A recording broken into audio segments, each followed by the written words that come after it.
Install Android 10 on Archos Core 55s Ultra via LineageOS 17.1 GSI Treble ROM. Please check the description for important notes and all the download links. First, download ROM and GApps packages, then transfer the downloaded files to the phone storage. Link is in the description below. Step 2. Boot your device into TWRP recovery. Once in TWRP, click on Wipe, Advanced Wipe, and select the check boxes, as shown in the image, excluding internal storage. Step 4. Swipe the button to wipe the device.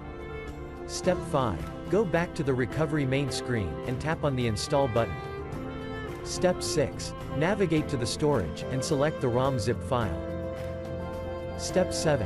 Finally, swipe the button on the screen, to install ROM file. Step 8. Flash the GApps zip package, in the same manner. Step 9. After GApps flashing completes, select Wipe Cache and dalvik from bottom left side of screen, and swipe to wipe. Step 10. When the flashing process is complete, hit Reboot System. That's it, you have successfully installed the ROM on your device.